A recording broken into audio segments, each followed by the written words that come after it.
Nëse një njeri e kap Kur'anin dhe e hap atë prej surës së parë, kaptinës së parë, Al-Fatiha, deri te kaptina e fundit, e cila është suratun Nas, kaptina Nas. Mes këtyre dyjave, kjo është kaptina e parë dhe ajo është kaptina 114 e Kur'anit, e sheh që Allahu Azza wa Jall librin e tij e ka hapur dhe ka filluar me lutje dhe e ka përmbyllur me lutje. Padyshim që ky sekret i librit të Allahut Azza wa Jall duhet që të kuptohet drejt dhe të përquhet mesazhi i duhur nga kjo rënditje, jo e rastësishme, por e qëllimshme.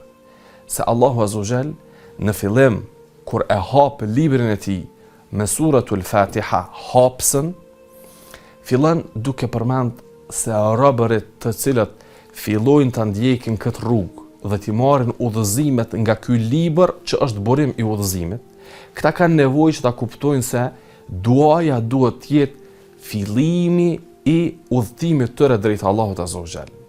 Dhe gjithashtu ata nuk duhet të shkëputen asnjëherë nga duaja dhe lidhja e fortë me të, derisa Allahu Azza wa Jall dëshiron që të tregoj se edhe përmbyllja e Kur'anit është me duan, sepse suratun Nas fillon me Qul a'udhu bi rabbin nas, duke kërku ne mbrojtje tek Allahu Azza wa Jall, që është Zoti i njerëzve, i adhuruar tëna, dhe është ai që ka mundësi që të na mbrojë neve nga të këqijat, dhe ne kërkojmë mbrojtjen e tij nga të këqijat. Prej këtu fillim me Fatihan që kërkum udhëzimin ihdina siratal mustaqim, deri te aty ku kërkum mbrojtjen e Allahut Azza wa Jall nga cytjet dhe vezveset e këqija, prej kësaj deri atje ne e kuptojmë që Kur'ani trajton krejtësisht në çdo vend dhe në çdo mënyrë e trajton nevojën që e kemi ne për duan. Si e trajton atë? Dikon Kur'ani qaset duke thënë ud'uni, më lutni mua astajib lakum, që t'ua pranoj lutjet. Duke urdhëruar në të, ud'uni astajib lakum, më lutni mua që t'ua pranoj lutjet. Dikun tjetër duke tregu se ai i cili nuk bën lutje është nga kategoria njerëzve mendjemdhaj. Duke thënë Allah Azza wa Jall, innal ladhina yastakbiruna an ibadati, ata të zot bëhen mendjemdhaj ndaj adhurimit tim, ndaj lutjes time. Do thot ndaj lutjes drejt meje. Thot do të futen në një vend ku është dënimi i dhëmshëm për ta. Dikun tjetër duke tregu për robërit e përzgjedhur, sikurse për pejgamberët, duke thënë yed'unana raghaban wa rahaba wa kanu lana khashi'in. Na lutnin neve në suratul Anbiya, surja e pejgamberëve, ku Allahu Azza wa Jall rrëfan ngjarjet e pejgamberëve në mënyrë kronologjike, një pas një.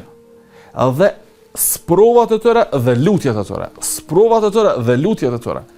Në fund, kur Allah Azza wa Jall e përmbyll, thot dhe këta yed'unana raghaban wa rahaba, ishin që vazhdimisht na lutnin neve në gjendje të frikës dhe të shpresës. Do thotë zemrat e tyre ishin mes frikës dhe shpresës kur drejtoheshin tek ne me lutje.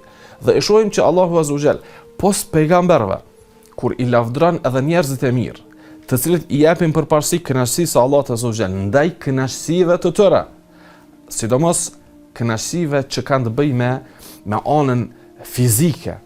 Allahu Azza wa Jall përmend në suratu As-Sajda ata rob të përzgjedhur të cilët e lën gjumin dhe rahatin, ngriteshin që të qëndronin para Allahut Azza wa Jall në pjesët e vona të natës, tatajafa junubuhum anil madaji', ajetet që fillojnë kur tregon Allah Azza wa Jall se si ata rob i lenin shtratat e tyre të butë dhe të nxehta dhe ngriteshin për të falë namaz dhe për ta lutur atë, vazhdimi thot yed'unana khawfan wa rahaba, na lutnin neve, drejtoheshin tek ne me lutje, khawfan, me frikë dhe me shpresë.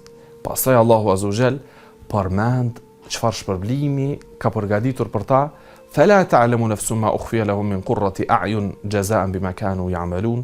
Për ta ka përgatitur Allah Azza wa Jall një shpërblim që nuk ka mundësi askush ta paraftyron. Por shpërblimi enkas për ta ka qenë për shkak të sakrificës që e bënin. Ajo që dëshirova ta përmendi ishte se këta i lavdëroi Allahu Azza wa Jall se quheshin në pjesën e tretë natës për ta lutur Allahun, për të bërë dua. Dhe padyshim që kjo tregon se si arrihet kategoria ose si arrihet mundësia që të bëhemi nga kjo kategori njerëzish që Allahu Azza wa Jall për ta ka përgatitur shpërblime që nuk ka mundësi të paraftyrrohen, nuk ka mundësi që dikush të imagjinoj se çka janë ato. Për shkak se janë jashtë mundësisë së imagjinatës së njeriu. Dhe kjo është një prej formave që Allahu Azza wa Jall tregon për vlerën e atyre që bëjnë dua, dhe kjo tregon për vlerën e vet duas, vet lutjes.